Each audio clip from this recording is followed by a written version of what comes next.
বায়াত গ্রহণ করতে হবে কিনা? অবশ্যই করতে হবে। মানুষের নফস আছে 5 রকমের, এই জন্য বায়াতের বিধানটা হবে 5 রকম। মনে করেন বিয়ে করা সুন্নত, বিয়ে করা কি সুন্নত, কিন্তু বিয়ে করা ফরজও হয়, ওয়াজিবও হয়। তো এই 3টা হুকুম কিন্তু একরকম না। এমনিতে স্বাভাবিক হলো বিবাহ করা সুন্নত, কিন্তু সে যদি পাপাচারে লিপ্ত হওয়ার এরকম একটা পরিস্থিতি তৈরি হয়, তখন তার আমল আখলাক ভালো রাখার জন্য, এই ফাসিকি কাজ থেকে বিরত রাখার জন্য তাকে বিবাহ করা ফরজ হয়ে যায়, তখন সুন্নতটাই ফরজ হয়ে যায়। কথা বুঝতে পারছেন নি? ঠিক বায়াতের বিধানটা, যারা ধরেন বুজুর্গ তাদের জন্য বায়াত হওয়া ওয়াজিব না, ফরজ না, মুস্তাহাব। কিন্তু যারা গুনাহগার সাধারণ মানুষ, তারা অবশ্যই বায়াত হইতে হবে, কারণ তারা নবীর তরিকা সম্পর্কে জানে না। কিভাবে জান্নাতে যেতে হবে, কিভাবে আল্লাহর মারিফত হাসিল করতে হবে, এটা তাদের জানা ফরজ। আল্লাহ সম্পর্কে জানা, নবী সম্পর্কে জানা, ঈমান সম্পর্কে জানা, ইসলাম সম্পর্কে জানা, এটা দরকার আছে না?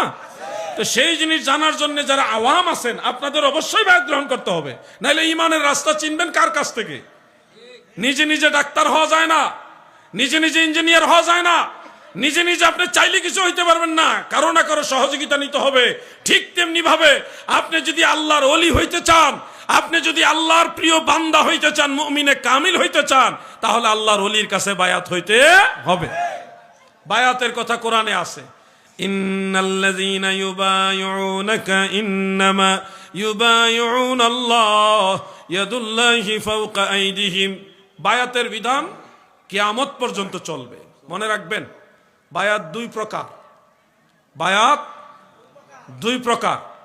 একটা হলো, খুব মনোযোগ, একটা হলো নবী করিম সাল্লাল্লাহু আলাইহি সাল্লামের পর্দা নেওয়ার 30 বছর পর্যন্ত ছিল। এটা হলো বায়াত, ওই বায়াত যে খেলাফতে নবুয়ত।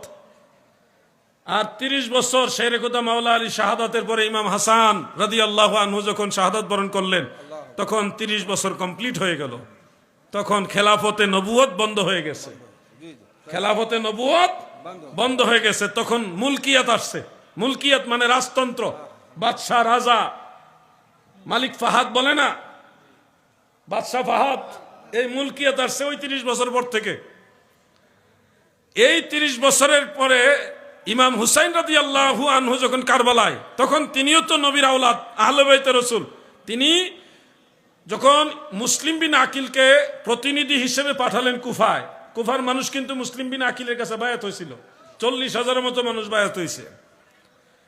ইমাম হুসাইন রাদিয়াল্লাহু আনহুর প্রতিনিধি হিসেবে ওনার কাছে বায়াত হয়েছে।